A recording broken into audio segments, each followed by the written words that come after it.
তার মানে কি বাইতুল মুকাদ্দাস যে আল আকসা মসজিদ এটা আগে একবার পুরাটা ভেঙে ফেলাইছিল, মসজিদ সহ এই এলাকাটা তছনছ করে ফেলাইছিল বক্তে নসর। কিন্তু তাদের তিনজনের কথা যে বললেন তারা ফিলিস্তিন গেছে, আসলে এই বিষয় নিয়ে ফেসবুক স্ক্রলিং করতে যায় অনেক মন্তব্য দেখছি, যে অনেক মন্তব্য হইতেছে। একজন বক্তা শোয়েব আহমেদ আশরাফি ওনার নাম, তো উনি বলতেছে যে সারা দেশ পৃথিবী জানে যে ফিলিস্তিনের সমস্যা, কিন্তু আলাউদ্দিন জিহাদি বেদাতি এরা যায় বলতেছে যে ফিলিস্তিনের কোনো সমস্যা নাই। আবার একটা ছবি দেখলাম যে এক লোক ফেসবুকে ছাড়ছে যে ফিলিস্তিনি আল আকসা মসজিদের ইমাম সাহেবের গ্রেপ্তার করা হয়েছে। এটা এই যে সমালোচনা, আসলে এই সমালোচনার ব্যাপারে আপনি কি বলবেন? এটার একটা গভীর ষড়যন্ত্র আছে। আচ্ছা, দাজ্জাল নাম শুনছেন না? ওহাবিরা পডকাস্টে আসলে কারো বিরুদ্ধের জন্য আসছি না, এদের অভ্যাসই সারা জীবন ভুল প্রচার করা। মাদ্রাসা নাম দিয়ে খুলে করে বলৎকার, মাদ্রাসা নাম দিয়ে খুলে ছোটো ছোটো ছাত্রীদের দর্শন করে। আপনি ভালো কাজ করবেন, আপনাকে টপকা লাগাই দেবো বেদাতি। মাজারে একটা মানুষ আল্লাহর ওলির জিয়ারত করতে এরে বলে দেবে মাজার পূজারি। কেন তুমি মাজারের সন্ন্যটা শিখাই দিতে পারো না? আমি শুনছি এরকম যে বাইতুল আল আকসা মসজিদ থেকে নাকি আসমানের দরজা এখান থেকে। ইয়াস ইয়াস, আমি এটাই বলতেছি। এই দরজাটা মানুষে জানে না। আচ্ছা, মানুষ বিল্ডিং করে রাখছে, কিন্তু সকালে ওইটাতে একটা সুড়ঙ্গ আছে, একটা দরজা তৈরি হয়ে গেছে। এটা হচ্ছে মূলত নবীজি মেরাজে যাওয়ার রাস্তা, দরজা। তার মানে আমরা এটা বলতে পারি যে যত কিছু হোক না কেন, আমাদের প্রাণের ভূমি, আমাদের অত্যন্ত মহব্বতের জায়গা, সেটা ধ্বংস হবে না কোনোদিন। ইমাম মাহাদির সাথে যোগ দেবে একদল কালো পতাকা বাহী মানুষ, কিন্তু কালো পতাকাই এই খোরাসান থেকে। হামাসের তো কালো পতাকা, তো এটা কি ওই হাদিসের সাথে মিলে যাচ্ছে? মিলে যাচ্ছে। যেমন ধরেন লেবানন, সিরিয়া, ইয়েমেন, ফিলিস্তিন, হামাস, গাজা, এগুলো হচ্ছে নবীজি হাদিসের ভাষায় বলছে। আসসালামু আলাইকুম দর্শক, বিপ্লব শাহ পডকাস্টে আপনাদেরকে স্বাগতম। হৃদয় রক্তক্ষরণ, গাজাবাসীর সমস্যা, গাজাবাসীর উপরে অত্যাচার, অন্যায়, সব কিছুর মূল কারণ, সব কিছু কীভাবে হলো, এটার বিষয়ে যে কথাগুলো সমাজে তেমন প্রচলন হয় না, যে কথাগুলো মানুষ মুখ খুলে বলে না, সেই বিষয় নিয়ে আজকে আমাদের পডকাস্ট। আজকে বরাবরের মতো উপস্থিত আছেন নাজমুল ইসলাম মুজাহিদি সাহেব। হুজুর আসসালামু আলাইকুম। ওয়ালাইকুম আসসালাম রহমতুল্লাহি ওয়া বারাকাতুহু। মাগফিরাত। কেমন আছেন? জি হুজুর, আলহামদুলিল্লাহ ভালো আছি, আপনি ভালো আছেন? আলহামদুলিল্লাহ রাব্বিল আলামিন। হুজুর, এই যে গাজায় সমস্যা হচ্ছে, মানুষ মারছে, ফিলিস্তিনে সমস্যা হচ্ছে, সব কিছুর মূল কারণ কি আল আকসা মসজিদ? এটা বিষয়টা কি? আপনি আসলে মূল বিষয়টা সহজ করে বলে ফেলছেন। আমি ইনশাল্লাহ গভীর থেকেই বলবো। জি, মূল কারণটা হচ্ছে আল আকসা মসজিদ, অর্থাৎ ফিলিস্তিন ভূখণ্ড। আচ্ছা, ইহুদিদের কাছে আল আকসা মসজিদ বা মসজিদটা তাদের কাছে তেমন ফ্যাক্টর না, মানে এই ভূখণ্ডটা, জমিটা। হ্যাঁ, আমরা তো এটা ইসলামের দ্বিতীয় মসজিদ জানি। সর্বপ্রথম আল্লাহ রাব্বুল আলামিন কাবা শরীফ তৈরি করেছেন। আচ্ছা, তার 40 বছর পরে বাইতুল মুকাদ্দাস নির্মাণ করা হয়েছে। বাইতুল মুকাদ্দাস তথা আল আকসা মসজিদ, আল যেটা আকসা পুরানো মসজিদ। আচ্ছা, মসজিদে নববী হয়েছে 3য় নম্বর মসজিদ। কাবা শরীফের পরেই বাইতুল মুকাদ্দাস, আল আকসা। আল আকসা পরে হচ্ছে মসজিদ নববী, 3 নম্বর মসজিদ। জি, আচ্ছা, সম্মানের দিক দিয়া মসজিদে নববী 2 নম্বরে, আর সৃষ্টির দিক দিয়া মসজিদে নববী 3 নম্বরে। আর মূল কারণটা যেটা বলছিলেন, ইহুদিরা এই বাইতুল মুকাদ্দাস, আরও একটু সহজ করে বলি, আমাদের নবী সাল্লাল্লাহু আলাইহি সাল্লাম ইসমাইল বংশে দুনিয়া আগমন করেছেন। ইব্রাহিম আলাইহিস সালাতু ওয়াস সালাম আর 2 জন সন্তান ছিলেন। একজনের নাম ইসহাক, আমি একটু গুড়ার দিকে যাচ্ছি। জি জি, অবশ্যই। আরেকজনের নাম হচ্ছে ইসমাইল, ইসমাইল আলাইহিস সালাম। হযরতে ইসমাইল আলাইহিস সালাতু ওয়াস সালাম বড় পুত্র, আচ্ছা আর ইসহাক আলাইহিস সালাতু ওয়াস সালাম ছোট ছেলে। আচ্ছা, তো ইসহাক আলাইহিস সালাতু ওয়াস সালামের বংশে যত নবী রাসূল ইব্রাহিম নবীর পর থেকে যত নবী আছে, সবাই ইসহাক নবীর বংশে জন্মগ্রহণ করেছে। ইসহাক আলাইহিস সালামের বংশে, অর্থাৎ ইব্রাহিম নবীর দ্বিতীয় সন্তানের বংশে সকল নবী রাসূল, মুসা নবী বলেন, ঈসা নবী বলেন, দাউদ আলাইহিস সালাম বলেন, সব নবী, সুলাইমান নবী সহ, ইউসুফ আলাইহিস সালাম সহ, ইয়াকুব, আইয়ুব, সব নবী, ইব্রাহিম নবীর পরে যত নবী আছে, ইসহাক আলাইহিস সালাতু ওয়াস সালামের বংশে জন্মগ্রহণ করেছে। আর একমাত্র একজন নবী, শ্রেষ্ঠ নবী, সেরা নবী, একমাত্র নবী, দুজাহানের কান্ডারি, আমাদের নূরের নবী ইসমাইল আলাইহিস সালাতু ওয়াস সালামের বংশে দুনিয়ায় আগমন করেছেন। সুবহানাল্লাহ। যে অঞ্চলটা বলছিলেন বাইতুল মুকাদ্দাস, এই হিসাবে ইহুদিরা তো একসময় আল্লাহ তাআলার পছন্দের ধর্মের লোক ছিল। আরও সহজ কথাই বলি, বানি ইসরাইল, আমরা এখন জানি ইসরাইল, ইসরায়েল। ইসরায়েল রাষ্ট্রটা ফিলিস্তিনকে বলেন, হামাসকে বলেন, গাজাকে বলেন, কষ্ট দিচ্ছে, ছোট ছোট বাচ্চাদেরকে মেরে ফেলছে, মানে মুসলমানদেরকে অত্যাচার করছে। ইসরায়েল শব্দটা খারাপ অর্থ ব্যবহার করে না, ইসরায়েল শব্দের অর্থও খারাপ না।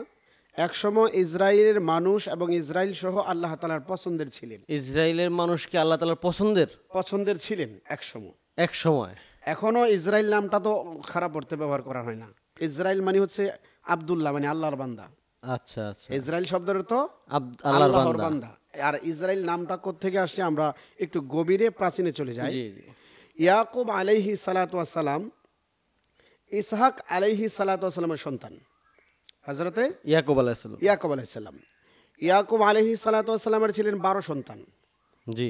12 সন্তান, তার মধ্যে ইয়াকুব নবীর কোরআনের ভাষায় নাম হচ্ছে ইয়াকুব, আর ইয়াকুব নবীর আঞ্চলিক আরেকটা নাম ছিল ইসরাইল। ইসরাইল কোরআনের মধ্যে এই নামে একটা সূরাই আছে, বানি ইসরাইল, 17 নম্বর সূরা, আচ্ছা আচ্ছা। 111 আয়াত আছে এই সূরাটার মধ্যে। এই সূরাটার নামই হচ্ছে বানি ইসরাইল।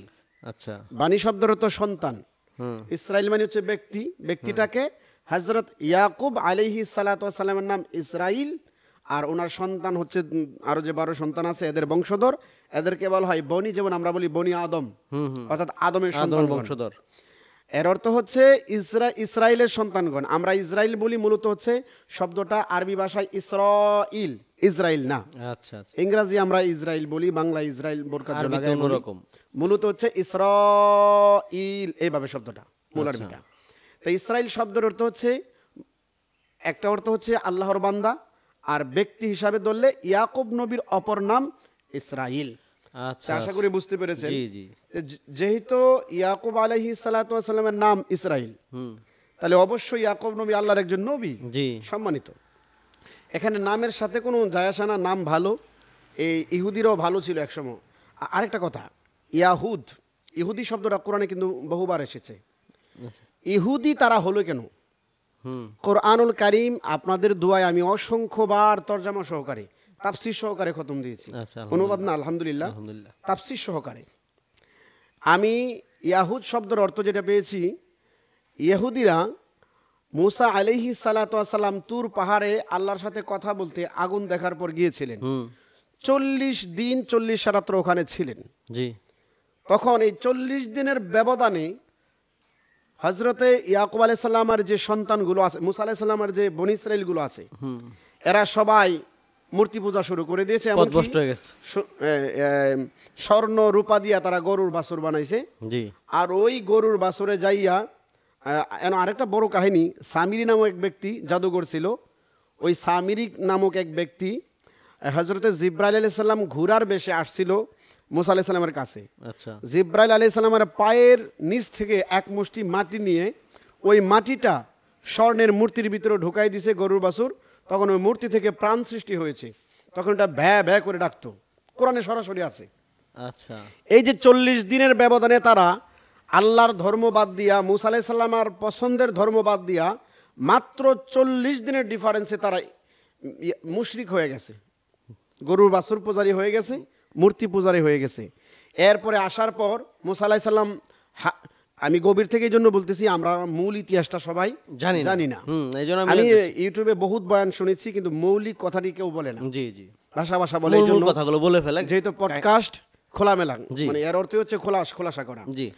তো মুসা আলাইহিস সালাতু ওয়াস সালাম 40 দিন পর আসার পর হযরতে হারুন আলাইহিস সালাম, মুসা নবীর আপন বড় ভাই, 15 বছরের বড়, ওনার দাড়ির মধ্যে আর চুলের মধ্যে শক্ত করে ধরলেন আর বললেন, হে আমার মায়ের পেটের ভাই, আমার অবর্তমানে আমার উম্মতরা মূর্তি পূজা করতেছে, তুমি বাধা দিলা না কেন? তাই হারুন আলাইহিস সালাম বললেন, হে আমার মায়ের পেটের আপন ভাই, আমার দাড়ি আর চুল ছেড়ে দাও, আমি ব্যথা পাচ্ছি। আমি চেষ্টা করেছি, কিন্তু তোমার উম্মতরা আমার কথা শুনে নাই। কি করেছে? ওই সামিরিক নামক জাদুঘর, সামিরিক, এই জাদুঘরে এদেরকে মূর্তি বানাই দিছে, সোনা দিয়া, রূপা দিয়া, মূলত সোনার, তাফসিরে আসছে সোনার মূর্তি। আর ওই মূর্তির ভিতরে সামিরি কি করছে আমিও জানি না, ওই মূর্তি ভ্যা ভ্যা করে, আর তারা বলতেছে এইটাই হচ্ছে মুসা নবীর আসল খোদা, মুসা নবী আগে এই খোদার ইবাদত করতো, কিন্তু এখন মুসা নবী ভুলে অন্য অন্য খোদার ইবাদত করে। আর সাধারণ জনগণ মনে করছে হ্যাঁ কথা ঠিক।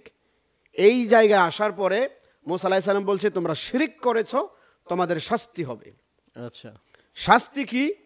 যারা তোমরা এখনো ইহুদি ধর্ম ছাড়ো নাই, ইসলাম ধর্ম ছাড়ো নাই, এরা নিজেরা নিজেদের লোককে যারা মূর্তি পূজা করো এদেরকে হত্যা করতে হবে। এটা হচ্ছে কোরআনের আইন, মানে তাওরাতের আইন, শাস্তি। মানে যারা মুসলমান আছে তারা যারা বাছুর পূজাটা করছিল তাদেরকে হত্যা করতে হবে, সরাসরি হত্যা করে ফেলবে, এটা হচ্ছে শাস্তি। আচ্ছা, আল্লাহু আকবার, সরাসরি কোরআনে আছে কথাগুলো। এটা হচ্ছে শাস্তি। তাহলে একদল একদলকে মারতেছে, মারার পরও যেই দলকে আল্লাহ বাঁচায়া রাখছে, মানে যারা ওই মূর্তি পূজার দিকেও গেছে না, মুসা নবীর দুদুল্যমান যেটা মানে সন্ধিহানের মধ্যে আছে, এই রকম কিছু দল বেঁচে ছিল। এই এরা যখন মূর্তি পূজা থেকে ফিরে আবার মুসা নবীর ধর্মে এসেছে, এই যে ফিরে আসা শব্দটাকে আরবিয়া বলে ইয়াহুদ। আরবি কে বলে?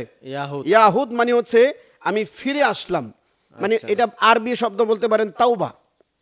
আচ্ছা, বুঝতে পারছি।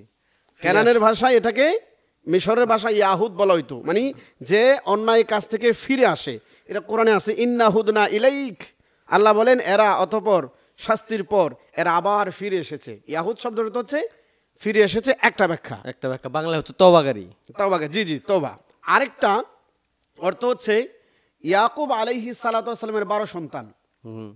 জি, যে 12 সন্তানের নামগুলো সহ আমি নিয়ে আসছি, কারণ আমার ইচ্ছা হচ্ছে মানুষ সঠিক সত্যতা জানুক। তবে 12 সন্তানের নাম বলাটা বড় ফ্যাক্টর না। 12 সন্তানের মধ্যে ওনার একটি সন্তানের নাম ইয়াহুদ। নাম কি? ইয়াহুদ। আমি নামটি বলছি, 12 সন্তান। 1 নাম্বার ইয়াকুব আলাইহিস সালামের সন্তানের নাম হচ্ছে রাদবিন। এই নামগুলো ইউটিউবে আমি শুনি না, এই জন্য বলতেছি, মানুষ ইনশাল্লাহ শিখবে।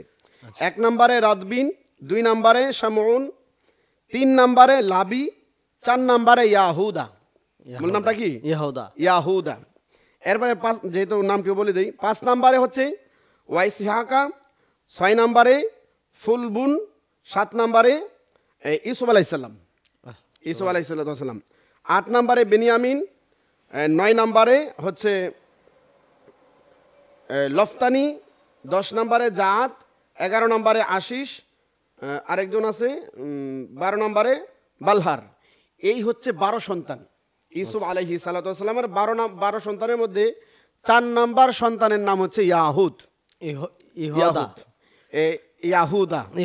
মানে তাফসীরকারকরা বলে এটার আরেকটা কারণ হচ্ছে ইয়াকুব আলাইহিস সালামের ছেলে যে ইয়াহুদা, এই ইয়াহুদা সারা জীবন বিরোধিতা করেছে, কিন্তু লাস্ট মুহূর্তে ইউসুফ আলাইহিস সালামের প্রতি ঈমান আনছে। ওই যে 10 ভাই ইতিহাসটা শুনেন যে ইউসুফ নবীকে কয় ফেলাইছে, এই 10 ভাইয়ের মধ্যে একজন হচ্ছে ইয়াহুদ। এই ইয়াহুদ আর আরো যে 9 ভাই, এরা 2-3 জনের ঘরে জন্ম নিয়েছে। আর রাহিলা নামক একজন আল্লাহর বান্দির ঘরে জন্ম নিয়েছেন, ইয়াকুব নবীর স্ত্রী, যার মা হচ্ছে ইউসুফ আলাইহিস সালাম, যার সন্তান ইউসুফ আলাইহিস সালাম। আর হচ্ছে বেনিয়ামিনের আম্মার নাম হচ্ছে রাহিলা। আচ্ছা, আরো 3 জন স্ত্রী ইয়াকুব নবীর ছিল, ওই 3 স্ত্রীর মধ্যেই 10 সন্তান। আর রাহিলা আবার ইয়াকুব নবীর আপন মামাতো বোন। আচ্ছা, এই যে মামাতো বোনের বিয়া, খালতো বোনের বিয়া, চাচতো বোনের বিয়া, এটা নবী রাসূলের মধ্যে ছিল। তো ইয়াকুব আলাইহিস সালামের মামাতো বোন রাহিলার ঘরে ইউসুফ আলাইহিস সালাম আর বিনিয়ামিন, এই 2 ভাই জন্ম নিয়েছে। এই ইহুদি নামটা আসছে মূলত আল্লাহ তাআলার পছন্দের জায়গা থেকেই। একটা অর্থ খারাপ বহন করে না, একটা অর্থ হচ্ছে ফিরে আসা, আর একটা অর্থ ইয়াকুব নবীর আপন সন্তানের নাম। তো ইহুদি শব্দটা খারাপ না, ইহুদি শব্দটা খারাপ না, ইসরায়েল নামটা খারাপ না, কিন্তু সমস্যা হচ্ছে এরা ইহুদি নাম দিচ্ছে অরিজিনাল। আরেকটা মাসালা বলে দেই, সত্যিকার ইহুদি এখন পৃথিবীতে নাই। মানে সত্যিকার ইহুদি পৃথিবীতে, মানে এটা কিভাবে বুঝেন নাই? বুঝি নাই। অর্থাৎ এখন যারা আছে তারা হচ্ছে ইহুদি দাবিদার। আচ্ছা, এরা ইহুদি না, সত্যিকার ইহুদিরা এখন মুসলমান। অর্থাৎ মুসা আলাইহিস সালাম বলেছেন আমার পরে যে নবী আসবে, শেষ নবী মুহাম্মদ সাল্লাল্লাহু আলাইহি সাল্লাম যখন দুনিয়া আসবে, তখন আর কেউ আমার উম্মত থাকতে পারবে না, আমি সহ ওই নবীর উম্মত। যদি আমি মুহাম্মদ সাল্লাল্লাহু আলাইহি সাল্লামকে পাই আমার নবুয়তের অবস্থায়, তখন আমার নবুয়তি ছেড়ে দিতে হবে, আমি মুহাম্মদ সাল্লাল্লাহু আলাইহি সাল্লামের উম্মত হতে হবে, তার মুসলমান হতে হবে। বুঝতে পারছি। সুবহানাল্লাহ বিহামদিহি। তে অরিজিনালি হচ্ছে পৃথিবীতে এখন ইহুদি নাই। ইহুদি থাকলে এখন মুসলমান হয়ে যাবে বাধ্যতামূলক। আর এখন যারা, এরা হচ্ছে জুরে দাবিদার যে আমরা ইহুদি, আমরা নবীর বংশধর, আসলে তারা নবীর বংশধর হলেও তারা মুশরিক। আচ্ছা, কোরআনের ভাষায়, ধর্মের ভাষায়, ইসলামের ভাষায় এরা ইহুদি না, এরা হচ্ছে মুশরিক। মুশরিক, মানে আল্লাহর সাথে শিরককারী। আশা করি বুঝতে পেরেছেন। এখানে নবীর বংশধর বলতে গেলে তো বনি ইসরায়েলের সবাই নবীর বংশধর, ইহুদি যারা আছে তারা তো সবাই নবীর বংশধর দাবি করে, তাই বলতে সবাই তো আর ইসলামের উপর প্রতিষ্ঠিত না। প্রতিষ্ঠিত না, রাইট। তো নবীর বংশধর দাবি করলে হচ্ছে না। আচ্ছা হুজুর, যে আল আকসার বিষয়টা যাচ্ছিলাম, তো এরপরে কি? এরপরে এই যে ইহুদি নামটা ধরে তারা জনম জনম জনম জনম এক পর্যায়ে মুসা আলাইহিস সালামের ধর্ম থেকে এরা পদস্খলন হয়ে মূর্তি পূজা আবার শুরু করলো। আচ্ছা, এরপরে ইয়াকুব আলাইহিস সালামের সন্তান যতদিন দুনিয়ায় ছিলেন, ইহুদির নামে ভালো ছিল, উনি দুনিয়ায় চলে গেছে, আস্তে আস্তে এরা আবার মূর্তি পূজায় চলে গেল। এমনকি আপনি জানবেন আবু জাহিল সহ নিজেকে বলতো যে আমি ইব্রাহিমের মিল্লাতে আছি। অবাক হয়ে থাকবে, ইব্রাহিমের মিল্লাত মানে ইব্রাহিম নবীর দলে আছি। আবু জাহেল নিজেকে কিন্তু কাফের মনে করতো না। আচ্ছা, আমরা মনে এটা জানি না। কোরআনের সরাসরি আয়াত আছে যে আল্লাহ বলতেছেন, হে মোহাম্মদ সাল্লাল্লাহু আলাইহি ওয়াসাল্লাম, এদেরকে আপনি বলেন যে আসমান জমিন কে বানাইছে? তখন আল্লাহ জবাব দিতেছে, এরা বলবে সায়াকুলুন আল্লাহ, এরা বলবে আল্লাহ বানাইছে। আচ্ছা, আচ্ছা, তার মানে তারা এক আল্লাহ বিশ্বাস করে। মানে এক আল্লাহ বিশ্বাস করে, এই দাবি করে যে ইব্রাহিম নবী যে আল্লাহকে বিশ্বাস করে আমরা ইব্রাহিমের মিল্লাতে আছি।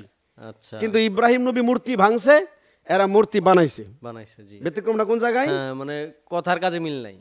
ইব্রাহিম নবী এক আল্লাহ ছাড়া আর কাউকে মানছে না, আর এরা ইব্রাহিম নবীর আল্লাহর এক হিসাবে মানে, আর পাশাপাশি এই আল্লাহর সহযোগী হিসাবে আরো 33 কোটি মূর্তিকে মানে। ডিফারেন্সটা কিন্তু এই জায়গায়। জি, আবু জাহেল মূলত বিদুর্মী না, এই একটা ধর্ম মানত, কিন্তু ভুল ছিল। কি ছিল? ভুল রাস্তায় ছিল। ভুল রাস্তায় ছিল, মুশরিক। এখনো ইহুদিরা নিজেরে দাবি করে যে আমরা মুসা নবীর ধর্মের আছি, মুসা আলাইহিস সালামের ধর্মে আমরা আছি, কিন্তু মূলত হচ্ছে আবু জাহেলের মতো এরাও মুশরিক, এরাও মুশরিক। এবার আসেন বাইতুল মুকাদ্দাস। বাইতুল মুকাদ্দাস ওই যে নবী রাসূলের হিসাবে যদি ইহুদি ধরেন, মূলত এটা এদের এলাকায় ছিল। কিভাবে? দাউদ নবীর কথা জানেন কোরআনুল কারিমে। জি, দাউদ আলাইহিস সালাম এই বাইতুল মুকাদ্দাসে ছিলেন, এমনকি রাজ্য পরিচালনা করেছেন। দাউদ নবীর 19 সন্তানের মধ্যে এক সন্তান নবী সুলাইমান আলাইহিস সালাতু ওয়াস সালাম, উনি আবার বাইতুল মুকাদ্দাস পুনর্বার নির্মাণ করেছেন। উনিও তো বনি ইসরাইল বংশের। মানে দাউদ আলাইহিস সালাম প্রথম মসজিদটা আল আকসাটা প্রতিষ্ঠা করছিল কে? প্রথম প্রতিষ্ঠা করেছে আল্লাহ তাআলা, যেটা বাইতুল হারাম, মানে হচ্ছে মক্কা শরীফ। সর্বপ্রথমে যদি বলেন মক্কা শরীফ তৈরি করেছে আল্লাহ রাব্বুল আলামিন সর্বপ্রথম ফেরেশতা দিয়া। ফেরেশতা দিয়ে সৃষ্টি করার আরো 40 বছর পর আবার আল্লাহ তাআলা বাইতুল মুকাদ্দাস আল আকসা ফেরেশতা দিয়ে বানাইছে। মানে মূল প্রতিষ্ঠা আল্লাহ তাআলা নিজে ফেরেশতার মাধ্যমে করেছে। অনেকে বলে যে আদম আলাইহিস সালাম বানাইছে, আর বলে আদম আলাইহিস সালামের ছেলে একজন, কি নাম আমি নাম, শীষ আলাইহিস সালাম। জি, ওনার কথা বলে। আবার বলে যে ইব্রাহিম আলাইহিস সালাম বানাইছে। এগুলো হচ্ছে পুনর্নির্মাণ, পূর্ণ নির্মাণ। প্রথম না। যেমন কাবা শরীফ আপনি জানেন, সরাসরি কোরআন আয়াত আছে, ইব্রাহিম আলাইহিস সালাম ছিল রাজমিস্ত্রি আর ইসমাইল আলাইহিস সালাম ছিল যুগালি। সরাসরি কোরআন আয়াত সূরা বাকারার মধ্যে আছে। জি, তাহলে ইব্রাহিম নবী আর ইসমাইল আলাইহিস সালাম তো বেশি দিনের আগের কথা না, না। অর্থাৎ এরা পুনর্নির্মাণ করেছে। একবার চলে গেছে, আবার এই এলাকায় মানুষ ছিল না, এই এলাকাটা মানে শূন্যস্থান হয়ে গেছে, কাবার ইবাদতকারী ছিল না। আবার যখন ইবাদতকারী হয়েছে ইসমাইল নবীর মাধ্যমে, তখন আবার নতুন কইরা বাপ ছেলে আল্লাহর আদেশে এটা পুনর্নির্মাণ করেছে। দাউদ আলাইহিস সালাম আর সুলাইমান আলাইহিস সালাতু ওয়াস সালাম দ্বিতীয়বার, তৃতীয়বার, চতুর্থবার এইভাবে বানাইছে বলতে পারে। ও আচ্ছা, আচ্ছা। তাহলে দাউদ আলাইহিস সালাম সংস্কার করছিল, এখানে ছিলেন, ওখান থেকে একটু আবার। জি জি, দাউদ আলাইহিস সালাম গেছিল এটা ঠিক করতে, দাউদ আলাইহিস সালামে ছিলেন। জি জি, দাউদ আলাইহিস সালাম এখানে রাজত্ব চালাইছে। এটা ওনার রাজ দরবার ছিল বাইতুল মুকাদ্দাস। আচ্ছা, সুবহানাল্লাহ বিহামদিহি। সুবহানাল্লাহ। এই মসজিদটা পুরানো বললাম না যে কাবা শরীফের 40 বছর ডিফারেন্সে মসজিদ আল্লাহ বানাইছে। পুরান মসজিদ, দ্বিতীয় মসজিদ পৃথিবীতে। দাউদ আলাইহিস সালামের রাজ দরবার ছিল এই এলাকায়, এই এলাকায়, ফিলিস্তিন। হ্যাঁ, আচ্ছা। এরপরে দাউদ আলাইহিস সালাম ইন্তেকাল করার পূর্বে ওনার ছেলেকে খেলাফত দিয়ে গেছে সুলাইমান আলাইহিস সালাম। সুলাইমান আলাইহিস সালাম রাজ দরবার এখানেই ছিল, এখানে থাইকা টোটাল পৃথিবী উনি পরিচালনা করছে। আরেকটা তথ্য দেই, পৃথিবীতে 4 জন বাদশা ছিল যারা সারা দুনিয়া রাজত্ব করেছে। 2 জন কাফের আর 2 জন মুসলমান। একজন হচ্ছে নমরুদ, ইব্রাহিম নবীর যুগে যে এই নমরুদ সারা দুনিয়া পরিচালনা করেছে। আরেকজন হচ্ছে কাফের বাদশা বক্তে নসর এও কাফের, একবার ভাইয়া ফেলাইছিল বাইতুল মুকাদ্দাস, ভেঙে ফেলাইছিল একবারে। একেবারে তছনছ করে ফেলাইছে, কোরআনে আছে। তার মানে কি বাইতুল মুকাদ্দাস যে আল আকসা মসজিদ, এটা আগে একবার পুরাটা ভেঙে ফেলাইছিল? মসজিদ সহ এই এলাকাটা তছনছ করে ফেলাইছিল বক্তে নসর, এই কাফেরে আচ্ছা আচ্ছা। একেবারে তছনছ করে ফেলাইছিল। এমনকি এমনভাবে তছনছ করেছিল, হজরতে উজার আলাইহিস সালাম একজন নবী, জি, ওই নবীকেও বন্দী করছিল এই বক্তে বক্তে নসর। নসর। আচ্ছা কিন্তু নবীর আদর্শ, নবীর স্বভাব, নবী কারো ক্ষতি করে না, এই হিসাবে নবীকে ছেড়ে দিছে। আচ্ছা। ছাইরা দেওয়ার পর একজন নবী দুনিয়াতে থাকাকালীন, তৎকালীন সময় থাকাকালীন আল আকসা মসজিদ ভেঙে ফেলাইছে, তছনছ করে ফেলাইছে, নবীরে বন্দী করছে। নবীকেও বন্দী করছে। এই ইতিহাসগুলো আসলে কোরআনে আছে, কিন্তু আমরা এইগুলো জানি না হয়তো অনেকে। সরাসরি কোরআনের কথা বলতেছি। তারপর উজাইর আলাইহিস সালাতু ওয়াস সালাম, নবীর নাম উজাইর আলাইহিস সালাতু ওয়াস সালাম, যখন বক্তে নসর ছেড়ে দিয়েছে ভালো মানুষ মনে কইরা, সে তো নবী হিসাবে মানে না, ভালো মানুষ মনে করছে তার আচার আচরণে। জি, ভালো মানুষ, নবী জানলে তো আরো মাল লইলে। আচ্ছা আচ্ছা। সে জানে ভালো মানুষ যে তারে ছেড়ে দেয়, সমস্যা নাই, ছেড়ে দিছে। উনি হাঁটতেছে আর বাইতুল মুকাদ্দাসের যে ঘর বাড়ি দেখতেছে, আল্লাহু আকবার, উনি দেখতেছে যে উনি মনে মনে ভাবতেছে যে আল্লাহ এমনভাবে এই বেঈমানে বাইতুল মুকাদ্দাস সহ এলাকা ভেঙে ফেলছে, এটা কেমনে আবার আল্লাহ আবাদ করব, এই চিন্তাটা ওনার মনে আসছে। আসার পর আল্লাহ তাআলা বলেন, হে আজরাইল চলে যাও, তার রুহু কবজ করো। রুহু কবজ করার পর, আমি এদিকে যাচ্ছি না, শর্ট করেই বলছি, আমাদের মূল টপিক বাইতুল আকসা। 100 বছর উনি রাস্তার মধ্যে মৃত ছিলেন, ওনার কবর হয় নাই, কিন্তু আল্লাহ তাআলা মানুষের চোখ থেকে, জিনের চোখ থেকে ওনাকে অদৃশ্য করে ফেলেছে। সুবহানাল্লাহ। সুবহানাল্লাহ। মানে তার মানে হচ্ছে কি উজার আলাইহিস সালাম তখন মারা গেছে? উনি ইন্তেকাল করছে। আচ্ছা। ওনার সাথে একটা গাদা ছিল সওয়ারি হিসাবে, এই গাদাটাও এমনভাবে মারা গেছে, তার হাড্ডি মাড্ডি সব আলাদা হয়ে গেছে, কঙ্কাল হয়ে গেছে, কিন্তু কিছু খাবার ছিল ওনার সাথে, খাবারগুলো তরতাজা গরম রয়েছে 100 বছর পরেও। 100 মানে মৃত্যুর 100 বছর পরে? 100 বছর পরেও। আচ্ছা। সুবহানাল্লাহি বিহামদি। ওনার ইন্তেকালের সময় ওনার এক সন্তান রেখে গেছিল, যেই সন্তানের 10 বছর বয়স ছিল। যে উনি ইন্তেকাল করার পর আবার যখন জিন্দা হয়েছে, উনি তো এই আগের মতোই 50 বছর। মানে উজার আলাইহিস সালাম ইন্তেকাল করছে, আবার জিন্দা হইছে? হ্যাঁ, 100 বছর পর।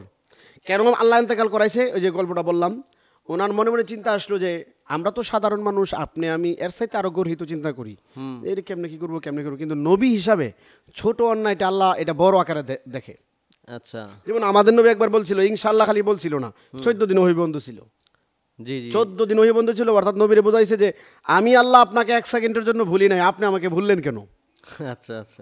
আমি তো এরকম অসংখ্য ভুলে যাই, অনেক অনেক কিছু ভুলে যাই। তো উজার আলাইহিস সালাম একজন নবী, সাধারণ কোনো মানুষ না। মানে সে সন্দেহ পোষণ করছে আল্লাহ কিভাবে তৈরি করব, একটা সংশয় তার ভিতরে সংশয় জাগছে, এটা বোঝানোর জন্য আল্লাহ তাকে মৃত্যু দিছে, আবার 100 বছর পর জীবিত করছে।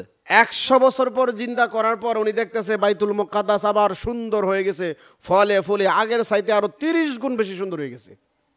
সুবহানাল্লাহ। উনি জিন্দা হয়ে কয় আলহামদুলিল্লাহ, ওয়াল্লাহু আলা কুল্লি শাইইন কাদির। ওনার জবানের ভাষা যে আল্লাহ তুমি সব ক্ষমতার উপর ক্ষমতাবান। এরপরে আল্লাহ তাআলা বললেন, উজাইর তোমার গাদাটার দিকে তাকাও। সরাসরি 3 পারা 2 পৃষ্ঠার মধ্যে এই তাফসীরটা আছে। আচ্ছা আচ্ছা। কোরআনে সূরা বাকারার 257 নম্বর আয়াতটা বলে দিছি। 257 আয়াতুল কুরসির একটা আয়াতের পর আয়াত থেকে শুরু হয়। আয়াতুল কুরসি তো সবাই জানি আমরা। জি জি। 3 পারা 2 পৃষ্ঠার মধ্য থেকে এই আয়াতগুলো শুরু। সুবহানাল্লাহি ওয়া বিহামদিহি। আমরা এই ফাঁকে ফাঁকে বাইতুল মুকাদ্দাসের সাথে এই জিনিসটা জানা নিলাম। জি।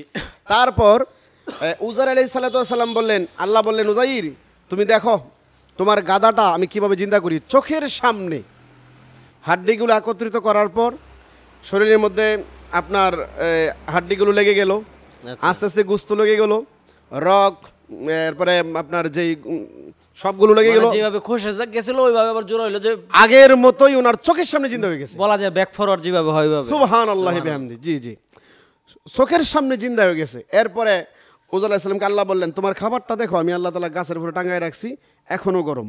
সুবহানাল্লাহ সুবহানাল্লাহ। 100 বছর পরের খাবার আল্লাহ নষ্ট করে নাই। আল্লাহ বুঝাইছে যে আমার পক্ষে এটা সম্ভব। আর তুমি ভাবছো কি যে আমি এটা কিভাবে পুনর্নির্মাণ, আবার দ্বিতীয়বার কেমনে বানাবো? এই শহরটা এত সুন্দর শহর নষ্ট করে ফেলাইছে, আমি আল্লাহ সব পারি। 100 বছর ওনাকে মরণ দিয়াই সবগুলো আল্লাহ করে ফেললেন। এরপরে উনি যখন বাসায় গেছে, যাওয়ার পর ওনার ছেলের বয়স 110। বাবা 100 বছর ছিল না, 10 বছর, তা কত হইলো?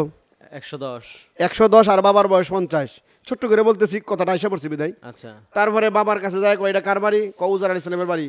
কয় আমি তো উজাইর। সন্তানে মাথা খারাপ হয়েছে আপনার? আমার দেখেননি 110 বছর দাঁড়িয়ে সব পাইকে আছে, আর আপনি একটা যুবক মানুষ আয়া কইতাছে আম্মা দেহ বুইরা, একটা যুবক বেড়া আয়া কইতাছে এ নাকি আমার বাপ। কফুতরে দরজা লাগা, বাড়তে বার কর। আচ্ছা আচ্ছা। মানে না, তা আল্লাহ তাআলা মানাইবো। 700 বছর বয়সে একজন নারী উম্মত ছিল হুজুর আলাইহিস সালামের। 700 বছর বয়সী? 700 বছর বয়স। আচ্ছা। তখন ওই নারীর কাছে উনি বলছে যে তোমাদের প্রবীণ কোনো লোক ছিল যে তোমার আব্বা যখন জিন্দা ছিল, উজাইর, সন্তানেরা জানতো যে আমার আব্বা জিহাদও গেছে, জিহাদে যাওয়ার পর মারা গেছে, হয়তো মারা গেছে, পায় না, শেষ। স্ত্রী ওইটাই জানতো, এলাকার মানুষও এটাই জানতো। তাই জানতো। এরপরে কয় হ্যাঁ একজন আছে, খুব বৃদ্ধা মহিলা, আরো 100 বছর না, 500-600 বছর 700 বছর আগের। আচ্ছা। ওনার নাম এই। তখন উনি হুজুর আলাইহিস সালাম বলতেছেন উনি আমার মুরিদ, আমি ওনাকে বায়াত করেছি। আচ্ছা। তাই মহিলাকে আনা হইলো। তখন মহিলা ছিল অন্ধ। কি ছিল? অন্ধ মহিলা। আগে অন্ধ ছিল না, মানে বয়সের বারে অন্ধ হয়ে গেছে। তখন মহিলা কয় হ্যাঁ উজাইর তো আমার নবী। আমার নবীর একটা মুজেজা ছিল, চোখের মধ্যে হাত লাগাইলেই অন্ধ চোখ দেখতো। দেখা বলাইতো। সুবহানাল্লাহ। সুবহানাল্লাহ। আপনি যদি আমার নবী হন, সবার আগে আল্লাহর হুকুমে আমার চোখ ভালো করেন, আমি এই চোখটা দেখবো, তারপরে বলবো আপনি আমার নবী কিনা। আচ্ছা। সুবহানাল্লাহ। অনেক ওহাবিরা বলে, ফাঁকে একটা কথা চলে আসছে যে নবী রাসূল দ্বারা এটা সম্ভব না, আউলিয়া কেরাম নবী রাসূল দ্বারা অসাধ্য সম্ভব সাধ্য করা। জি। সুবহানাল্লাহ। নবী সম্ভব না হলে আর কার দ্বারা সম্ভব হবে? কার দ্বারা সম্ভব হবে? তাই উজাইর আলাইহিস সালাম এইভাবে হাত দিলেন। হাত দেওয়ার সাথে সাথে একেবারে আগের মতো চোখে দেখতে পারতেছে। চোখে দেখতে পাইলো। এরপরে ওই মহিলা তো আবেগে আপ্লুত, পায়ের মধ্যে সালাম করলেন, নবী গো আপনাকে 100 বছর ধরে পায় নাই, আমি তো আপনি যেই তাসবিহ শিখাইছেন ওইটাই পড়তেছি। আচ্ছা। তখন তো অবাক। তখন উনি পুরা বিস্তারিত বললো। এই হচ্ছে বাইতুল মুকাদ্দাস ভেঙে ফেলার পরে আবার পুনর্নির্মাণ, একটা সংক্ষিপ্ত ঘটনা। তাহলে বোঝা যায় যে বাইতুল মুকাদ্দাস বারবার বিধির নিয়েছে, আবার নবীদের শাসনেও ছিল, মুসলমানদের শাসনে ছিল, আবার ইহুদিরা নিয়ে গেছে, এভাবে বারবার আচ্ছা, উলটপালট হচ্ছে। যে 100 বছরের ভিতরে বাইতুল মুকাদ্দাসটা আবার পুনর্নির্মাণ করা হলো, কার দ্বারা পুনর্নির্মাণ হয়েছে এরকম কোন তথ্য কি আছে? এখানে ইয়াকুব আলাইহিস সালামে উজাইর আলাইহিস সালামের পরে সিলসিলা যে নবী, এটা কিন্তু কোরআনে স্পষ্ট আসে নাই। আচ্ছা। যেমন একজন নবীর কথা আসছে জুল কিফল। আমি শুনি না আর কি নাম। শুনেন নাই না? না, না। আচ্ছা, আমি অনেক কিছু বললে আপনি প্রায়ই বলেন যে শুনেন না, হয়তো জুলকিফল এই নবীর নাম। কোন তাফসীরকারক বলে জুলকিফল আলাইহিস সালাম আবার পুনর্নির্মাণ করছে, আবার কেউ কেউ বলে উজাইর আলাইহিস সালাতু ওয়াস সালাম যে জিন্দা হয়েছে, জিন্দা হওয়ার পর একটা ছোট্ট ইতিহাস আছে বাইতুল মুকাদ্দাসের সাথে সংশ্লিষ্ট। ওনার কাছে তাওরাতের একটা কপি ছিল, আচ্ছা। মানে আসমানি কিতাবের একটা কপি ছিল। এই কপিটা উজাইর নবীর কাছেই ছিল। আচ্ছা। আর যত ইহুদি বংশী ছিল এরা আসমানি কিতাব শূন্য হয়ে পড়েছিল। তখন উজাইর আলাইহিস সালাম যখন আবার জিন্দা হইল, তখন সবাই কইছে আপনি যে নবী, আরেকটা প্রমাণ দেখাইতে হইব, আপনার কাছে একটা কিতাব ছিল, ওই কিতাবটা দেখাইতে হইব। আচ্ছা। সুবহানাল্লাহ। এই তাওরাত কিতাবটা উনি ওনার বাড়িতে মাটির নিচে এক সিন্দুকের ভিতরে রেখে গেছিল। আচ্ছা। তখন ওই কিতাব আবার উনি নিজে যাইয়া, মানে উনি যে উজাইর আলাইহিস সালাম, এটা প্রমাণের আরেকটা অংশ। জি, বের করছে এটা আরেকটা অংশ। তো এটা বের করছে, বের করার পরে উনি আবার নতুন করে, যেমন আমরা বর্তমান সময়ে কোরআনুল কারীম বারবার কপি করা হয়, বারবার, এইভাবে উনি আবার সুন্দর করে সংস্কার করেছে আসমানি কিতাব।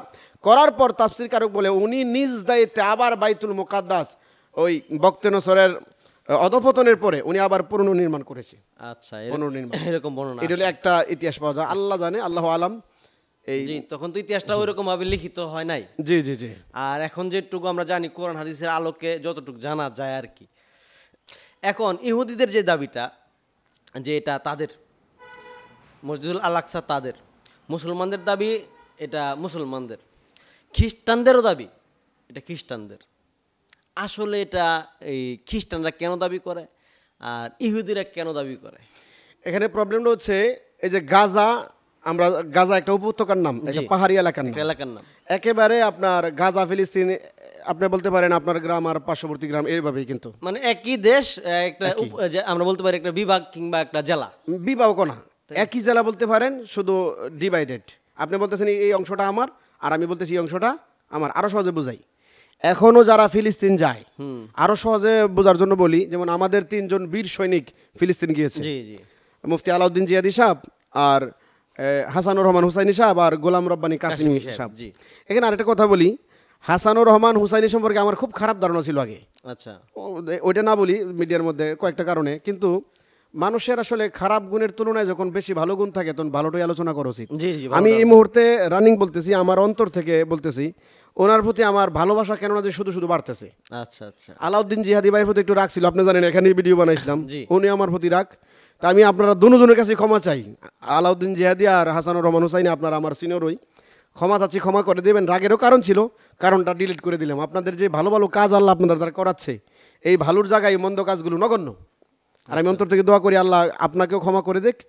আপনাদের মতো বীর ওহাবিরা বলতো যে সুন্নিরা শুধু সুন্নি নাম জপে, পুরো বাংলাদেশে সুন্নি ওহাবি আর কেউ কিন্তু টাকাওয়ালা আছে, এখন পর্যন্ত সাহস করে নাই যে ফিলিস্তিনের জায়গায় গিয়ে পাড়া দেবে। জি, টাকা যেমন তেমন সাহসের তো ব্যাপার আছে। সাহস, হ্যাঁ টাকা আছে, অনেক অনেক আলেমদের টাকা যে আছে। জায়গায় যুদ্ধ চলতেছে, অলরেডি আমরা খবর দেখতেছি বাচ্চারা উড়ে যেতেছে ঘর বাড়ি।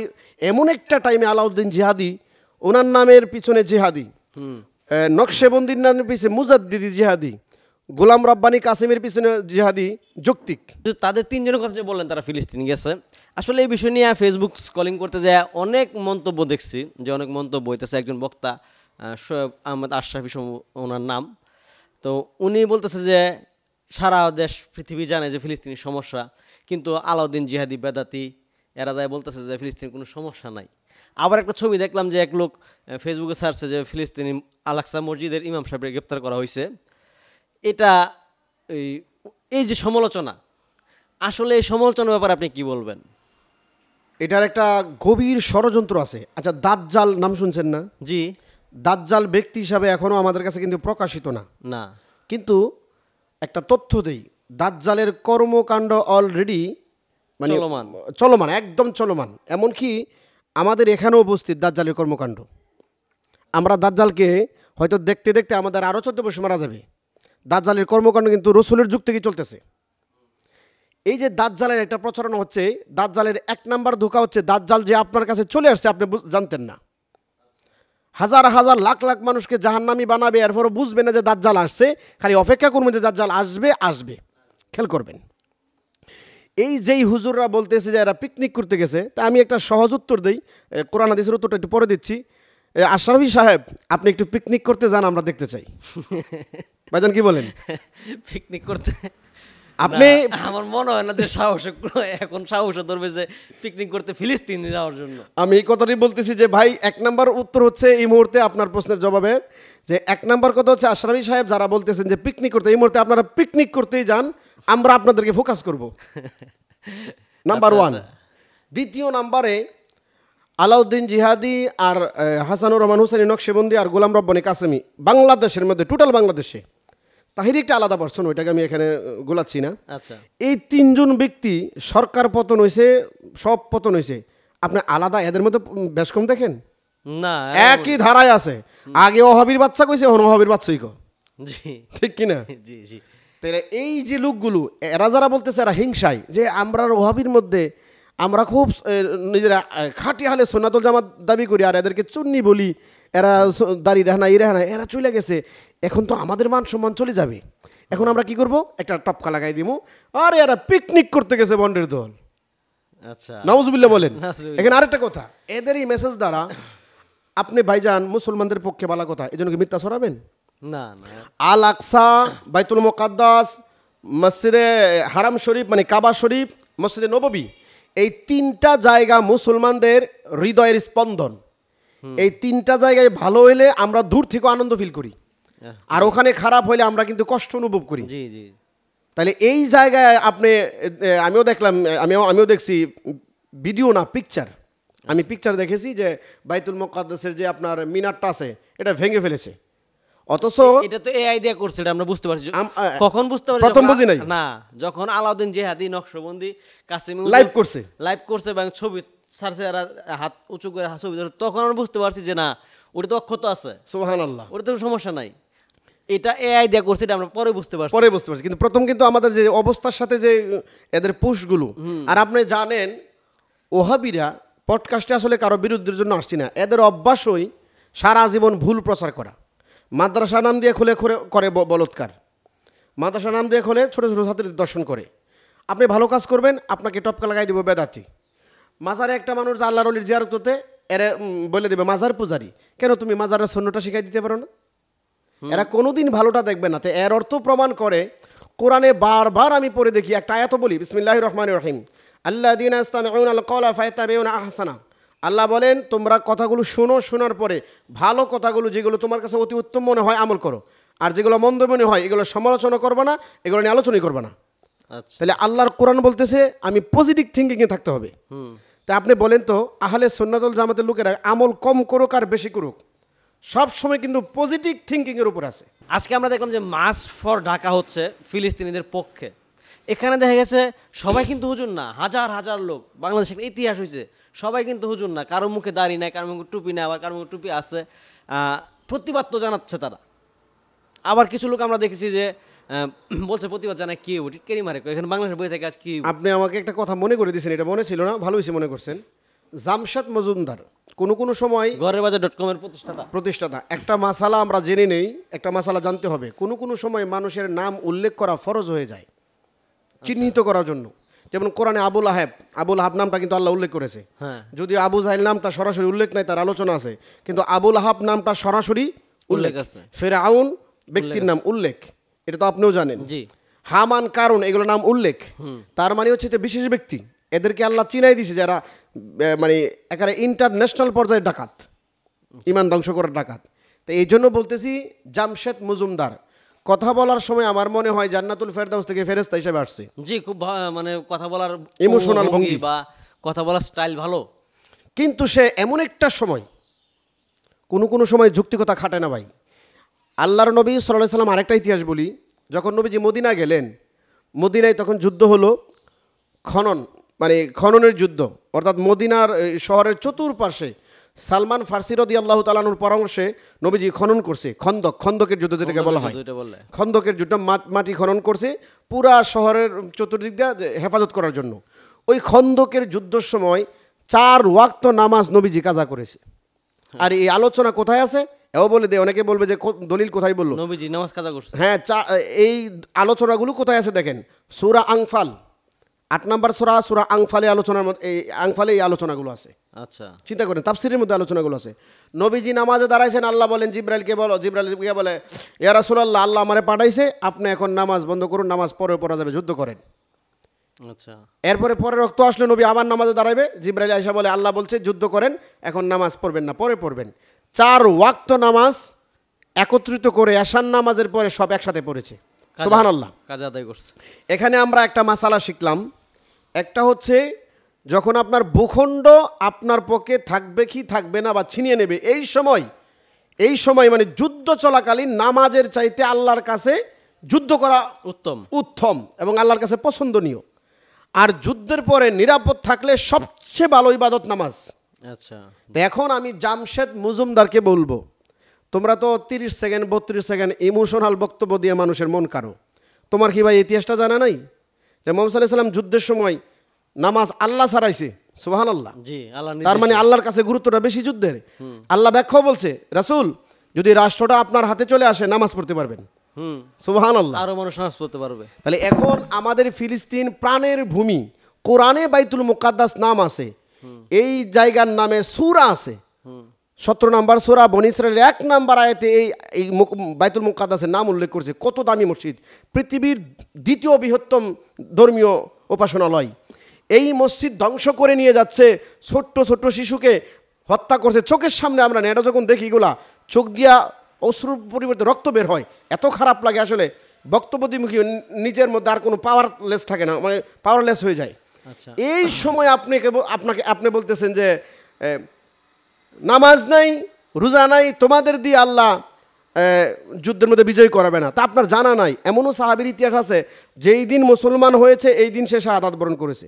আমি একটা নামই বলি, কারবালার জমিনে ইয়াজিদ বিন হুর নামটা মনে রাখবেন। এই জামশেদ মজুমদারকে সহ এটা শোনাই দিবেন আপনার মিডিয়ার মাধ্যমে। ইয়াজিদ বিন হুর এন্তেকালের কিছুক্ষণ পূর্বে ইমাম হুসাইনের পক্ষে, ইমাম হুসাইন একটা হৃদয় বিদারক ভাষণ দিয়েছিল, তোমাদের মধ্যে কি একজনও ইমানদার নাই? তখন ইয়াজিদ বিন হুর এই সীমারের পক্ষ থেকে চলে আসছে ইমাম হুসাইনের পক্ষে। আয়েশা বলছে, হুজুর আমি যে আপনার পক্ষে না আসছি, নির্ঘাত আমি মারা যাব, আমার বেনিফিট কি? ইমাম হুসাইন বললেন, তুমি কালিমা পড়ো, যুদ্ধে মারা গেলে তুমি আমার সাথে জান্নাতে যাবে। সুবহানাল্লাহ। রসুলের নাতি বলছে, সুবহানাল্লাহ। এক ওয়াক্ত নামাজ পড়তে পারে নাই ঈমান আনার পর। ঈমান আনার আগে তো কাফের মুশরিক হিসাবে নামাজ পড়ছে, তা নামাজ না জানেনই। ঈমান আনার পর সে এক ওয়াক্ত নামাজ পড়ার সুযোগ নাই, সে শাহাদাত বরণ করছে কারবালার জমিনে। এখন জামশেদ মজুমদার সাহেব আপনি বলেন উনি কি জাহান্নামী? বিপ্লব ভাই কি বলেন? সর্বোচ্চ জান্নাতি। ইমাম হুসাইন বলছে আমার সাথে তুমি জান্নাতে যাবে। জি, যে তো ইমাম হোসেন বলছে তো সুবহানাল্লাহ বিহামদি। আর ইসলামই কথা বলে, যখন কোনো মানুষ ইমানের সাথে মারা যায়, পিছনের যত গুনাহ আছে সব মাফ হয়ে যায়। জি, এটা নবীজিও বলে গেছে। তাইলে এখন যারা অলরেডি ইমানদার, এদের মধ্যে আমলের ঘাটতি আছে। জি, আমলের ঘাটতি আছে। আমলের ঘাটতি আছে ভাই, তোমার মধ্যে আমলের ঘাটতি আছে। তুমি শুধু আমলের কথা বলো, ইমানের কথা কিন্তু বলো না। তোমার আলোচনা দ্বারা কোনো মানুষ ইমানদার হবে না, জান্নাতে যেতে পারবে না। কারণ ইমান, জান্নাতে যাওয়ার মূল কাঠি হচ্ছে ইমান। আমলের ঘাটতি না এমন মানুষ কমই পাওয়া যায়, ওনার মধ্যে ঘাটতি নবী রাসূল ছাড়া আর কেউ নাই। জি, সহজ দলিলটা জেনে নেন মাসালা হিসাবে, যে নবী রাসূল ছাড়া পৃথিবীতে আমলের ঘাটতি কোনো ওলি আল্লাহ নাই, সবার আমলের ঘাটতি আছে। আচ্ছা, জি জি। ওলি আল্লাহদেরও আমলের ঘাটতি আছে। এক সময় তারা অতিরিক্ত আমল করেছে, আরেক সময় করে নাই। কিন্তু একমাত্র নবী রাসূল, এরা ঘুমাই থাকলো আল্লাহ আমল ধরে নিছে। সুবহানাল্লাহ বিহামদি। তাহলে আমল দিয়ে কি করবা ভাই? তোমার দেশ নাই, তোমার যদি মায়াই না লাগে তুমি কিসের মুসলমান? কাজী নজরুল ইসলাম একটা কথা বলেছিল, রসুলের মহাব্বতে যার কাঁদে না মন, মুসলমান নই তুই রাসূলের দুশমন, মুনাফিক তুই রাসূলের দুশমন।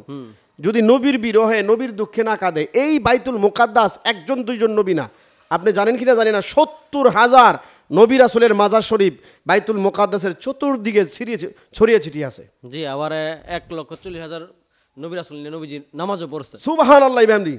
মানে ১ লক্ষ না, ১,২৪,০০০। আরেকটা ঘটনা বলি, মজার বিষয়, যে আরো মজার বিষয়, যে আমাদের নবীর সর্বশ্রেষ্ঠ মুজিজা কোরআন, আর দুনিয়াকে বোঝানোর জন্য সর্বশ্রেষ্ঠ মুজিজা হচ্ছে মেরাজ। জি, তখনকার কাফেররা বোঝার জন্য মেরাজ, এই মেরাজটা যেখান থেকে শুরু হয়েছে, আসমানে যেখান থেকে ওঠা শুরু হয়েছে, এই বাইতুল মুকাদ্দাস থেকে।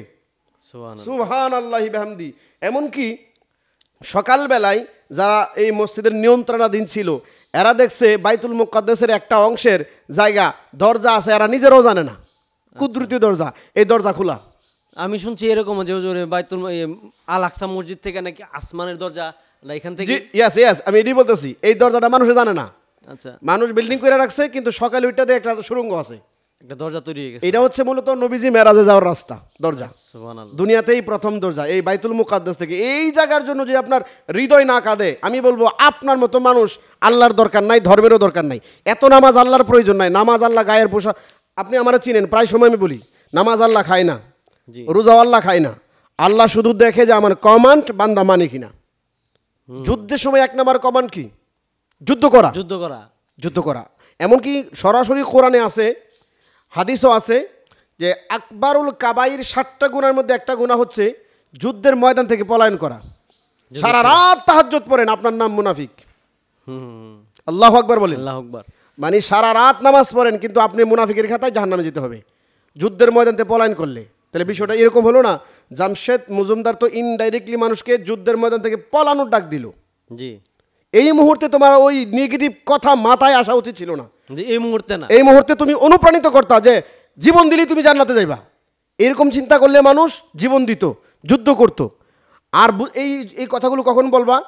যখন সে ইজিলি আসে, আরামসে আসে, নামাজ পড়ে না, আড্ডা দিচ্ছে। ভাই তুমি তো মুসলমান, তোমার কি এই সময় কি নামাজটা বন্ধ করা উচিত? এটার গল্প ছোট করে একটা বলি। এক হুজুর ওয়াজ করছিল, ও মা বোনেরা, মহিলাদের কাপড় দিয়া খাতা বানানো যাবে না। পডকাস্ট তো ওয়াজের না, এভাবে ওয়াজ করছিল। তখন মাঘ মাস ছিল, হুজুর বুঝে না যে চৈত মাসের ওয়াজ মাঘ মাসে করে ফেলাইছে। রাত্র যখন হয়েছে, জানেনই তো ভাই শীতের যে অবস্থা, তখন কবাই আমাদেরকে শীতের কাপড় দেন। মহিলাদের খেতা এনে দিছে। হুজুর আমাদের বাড়িতে তো মহিলাদের খেতা ছাড়া, মহিলাদের কাপড়ের খেতা ছাড়া আর কোনো ব্যবস্থা নাই। রাইতের বেলা জায়েজ। আচ্ছা আচ্ছা। এই লোকগুলা কিন্তু সময় সাপেক্ষে এরা কিন্তু হালাল হারাম বলে ফেলে। আচ্ছা হুজুর, এই যেখানে যাচ্ছিলাম আলাউদ্দিন জিহাদি লাইভ দেখলাম, আমরা ওনার লাইভ দেখলাম, একটা লাইভ আমি দেখলাম যে উনি বলতেছে যে আল আকসা কোনো নির্দিষ্ট মসজিদের নাম না। যেটা আমরা দেখি বর্তমান যে ছবিটা আমাদেরকে দেখানো হয়, সোনালী কালারের একটা গম্বুজ, এটাকে বলা হয় গোল্ডেন ডোম এরকমই বলা হয়, আমি লাইভে যতটুকু শুনেছি, খেয়াল সঠিক বলতে পারছি কিনা জানি না। আরও 7-8টা মসজিদ দেখালো যেখানে নবীজি অন্যান্য নবীদেরকে নামাজ পড়ছে। উনি বলছে যে পুরা আল আকসা হচ্ছে একটা এরিয়া, এই এরিয়াটাকে ধরা হয়। এটার বিষয়ে আসলে আপনি কি এটা বলবেন? ওনার যুক্তি ঠিক আছে, যেমন আরো বুঝি, আমি সহজে বুঝাই, এটা আপনি বুঝে ফেলাবেন, এটা যৌক্তিক ঠিক আছে। মানে এই জায়গাটার নাম আল আকসা, এখানে যে প্রধান মসজিদটা ওই জায়গাটার নামেই প্রচার হয়েছে। ঘুরে একই ব্যাখ্যা একই, আচ্ছা, আপনি ঘুরাইয়া বললো কিন্তু ব্যাখ্যাটা একই। একই। কোনো কোনো জায়গার নাম, যেমন আমাদের এলাকায় একটা জায়গার নামই আছে আদমপুর, আবার বাজারের নাম আদমপুর, নাম তো একটি, কিন্তু জায়গা তো আলাদা করলে দুইটা।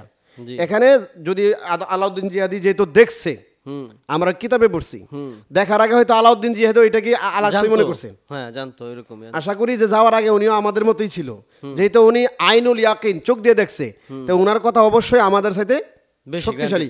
কারেক্ট বলে পুরাটাই শক্তিশালী কথা, ওনারটা ঠিক। যেমন আমরা হারাম বলি, বাইতুল হারাম বলি না, হ্যাঁ, কাবাঘরকে, জি। এই পুরাটার নাম তো কাবা না, কাবা শুধু যে কালো অংশটা ওইটা। এটার নাম। কিন্তু আমরা কিন্তু যে চত্বরটা দেখি লক্ষ লক্ষ মানুষ নামাজ পড়ে, আমরা যখন কাবা বলি আমাদের কাছে কিন্তু পুরাটাই চোখে বাসে যে পুরাটাই কাবা, জি জি রাইট? জি।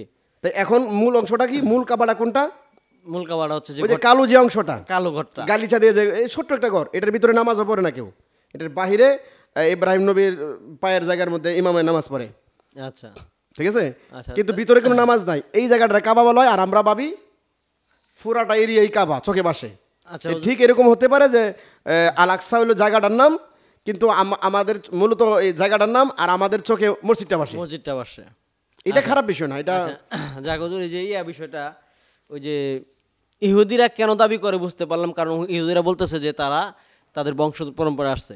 খ্রিস্টানরা কেন দাবি করে? খ্রিস্টানরা তো ঈসা নবীর বংশধর, তাই এ তো বনি ইসরায়েলের লোকই। খ্রিস্টানও বনি ইসরায়েলের লোক।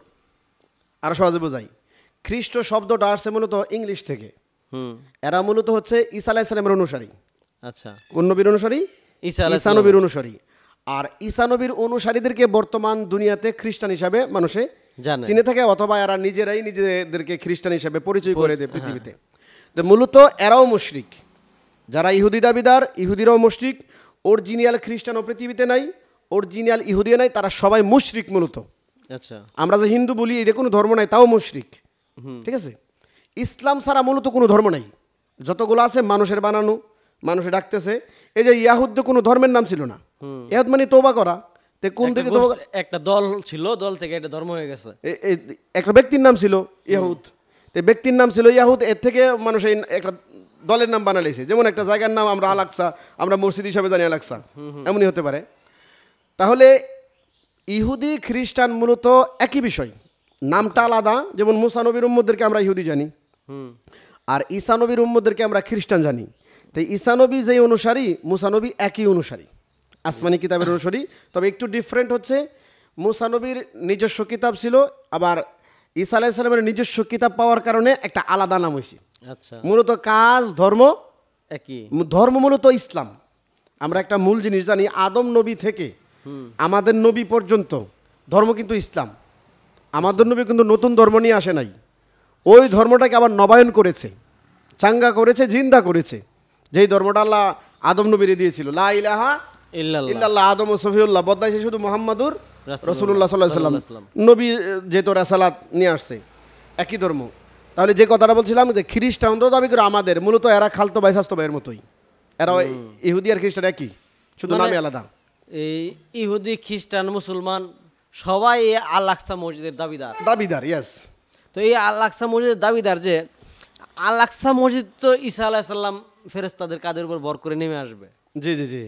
তো এই যে গেটমেন্ট হবে, এখন যেভাবে আমরা শুনতেছি যে আল আকসা মসজিদ ধ্বংস হয়ে গেছে বা এআই এর মাধ্যমে করছে, গাজায় আক্রমণ করতেছে, যদি আল্লাহ পাক না করুক এমনটা হোক যে ইসরায়েল ফিলিস্তিন দখল করে নিল, তখন তো তারা আল আকসা মসজিদটা যেহেতু তারা দাবিদার, তারাও রাখবে, কারণ তাদের সম্মানের জায়গা এটা।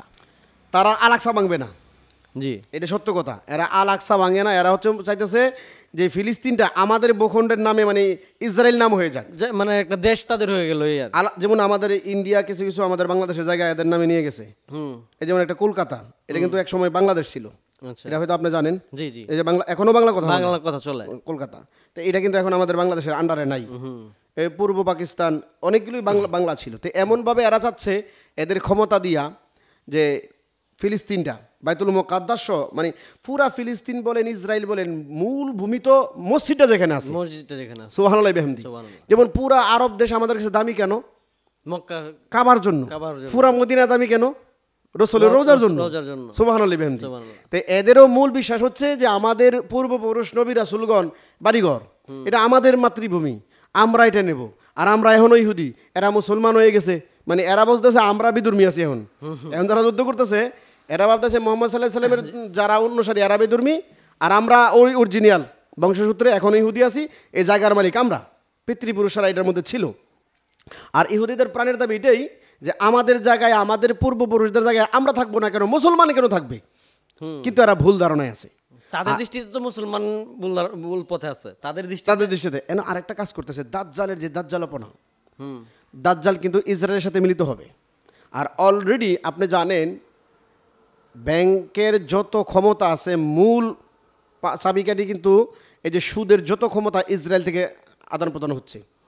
সুদ বাড়তি কমতি, বাজারের মাল দ্রব্য কমতেছে বাড়তেছে, সবগুলো ইসরায়েল থেকে, ইসরায়েলের কন্ট্রোল। এখনো ওই যে বলছিলাম আমরা 3 জন বীর সৈনিক, আমাদের 3 জন বীর সৈনিক গিয়েছিল, তারা কিন্তু ইসরায়েলি বিষয়ে গেছে ফিলিস্তিন।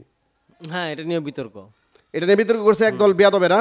জি। তো হাসানুর রহমান হুসাইনের বক্তব্যটা আমি শুনলাম, সুন্দর করে বলছে, দেখেন যুদ্ধটা তো এই জন্য ফিলিস্তিন চাইতেছে যে আমাদের আলাদা কিছু হোক, এই বিদ্রোহীদের সাথে আমরা একসাথে থাকতে চাই না, এদের বিষয় এদের বুট এদের দিয়ে আমরা চলতে হয়, আমরা এদের দিয়ে চলতে চাই না।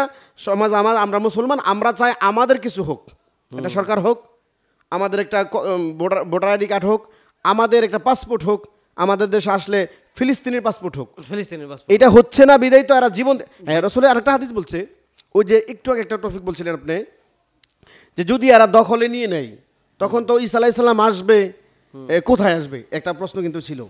এটা আপনি ধরে নেন যে এটা পরিপূর্ণভাবে ঈসা নবী আসার আগ পর্যন্ত, যখন ঈসা নবী আসবে যদি কিছু সময়ের জন্য কোনো কাফের দখল করে ফেলে, কিন্তু ঈসা নবী আসার সময় এটা মুসলিমদের হাতে থাকবে।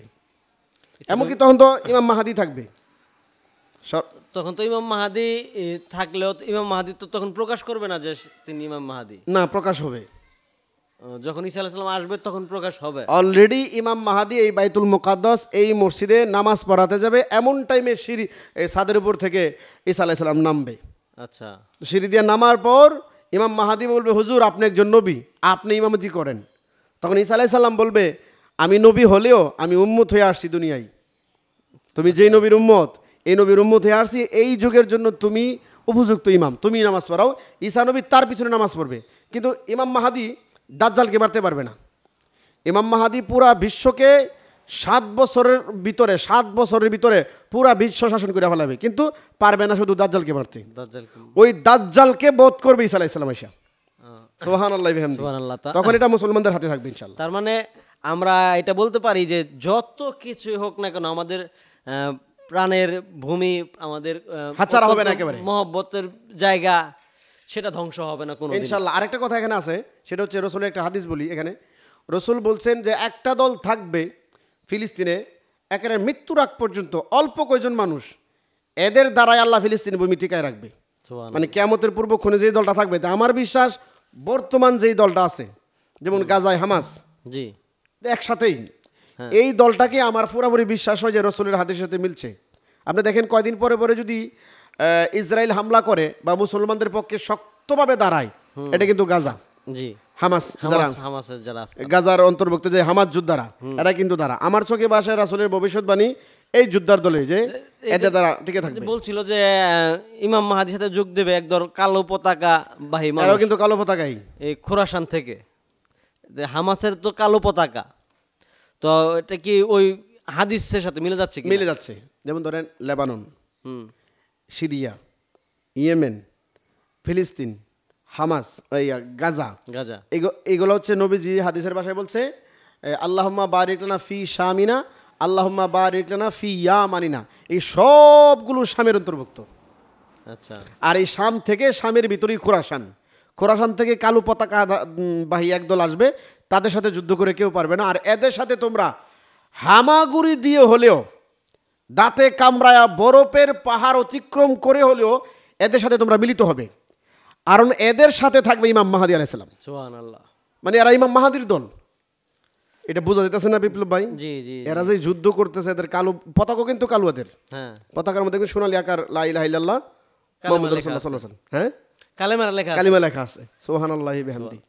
তা আশা করি ইনশাআল্লাহ মোটামুটি আজকে আমরা জানতে পারলাম কিছু। আরো কিছু প্রশ্ন থাকলে বলতে পারেন ইনশাআল্লাহ। যে এই যে আল আকসা, এই আল আকসা মসজিদ শুরু হলো শেষ হলো একবার, এই যে বক্তনসর এটাকে ভাঙলো।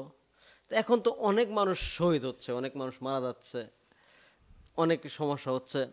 কিছু লোক কিন্তু বলছে যে শহীদ, যেমন আমি নিজেও বললাম শহীদ হচ্ছে। এই যে এখন বোমায় মারা যাচ্ছে, তাদের কি শহীদ বলা যাবে? যারা ধর্মের জন্য, নিজের ভূখণ্ড রক্ষার জন্য, আর ফিলিস্তিনের তো হিন্দু নাই, সবাই মুসলমান এবং পাক্কা মুসলমান। গাজায় হিন্দু নাই, পাক্কা মুসলমান। সুবহানাল্লাহি বিহামদি। সুবহানাল্লাহ। একটা সাধারণ মুসলমানও যদি যুদ্ধ অবস্থায় ইসলামের জন্য মারা যায়, এখানে মূল টপিক কিন্তু ধর্ম। ভূখণ্ড কিন্তু একটা উসিলা, উসিলা। ধর্ম যে এরা মুসলমান, এরা বিধর্মী, আর আমরা ইহুদি, আমরা হচ্ছে ধর্মী। এটা হচ্ছে মূল টপিক, তাদের দাবি অনুযায়ী। তাদের দাবি। এই ধর্মের জন্য যারাই মারা যাচ্ছে, নামাজি হোক আর বেনামাজি হোক, যারা শহীদ হয়, 2টা গুনাহ আল্লাহ মাফ করে না, শুধু 2টা গুনাহ। এটা আমরা জানার দরকার। এই 2টা গুনাহ যদি ওই উক্ত ব্যক্তি সায়রা দেয়, আল্লাহ ক্ষমা করে দেবে। একটা হচ্ছে মানুষের যে হক, মানুষের কারো ধরেন হক নষ্ট করলো, সে এন্তেকাল করলো, শাহাদাতের মর্যাদা পাবে, কিন্তু হকের কারণে ওই হকদারকে খুশি করে জান্নাতে যেতে হবে, হকদার দাবি শেষ করে। দাবি শেষ করে, রাইট।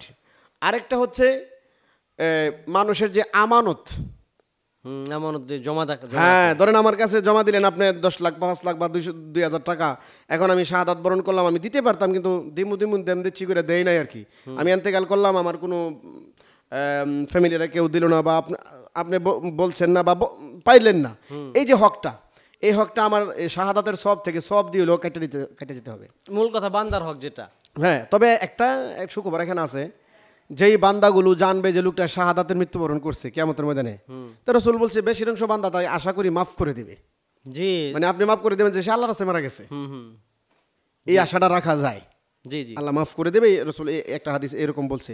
তো সব মিলাই হচ্ছে ডাইরেক্টলি বলা যায় না যে একেবারে বিনা হিসেবে জান্নাতি। হ্যাঁ, যদি এই 2টা অন্যায় না থাকে, বিনা হিসেবে জান্নাতি এরা।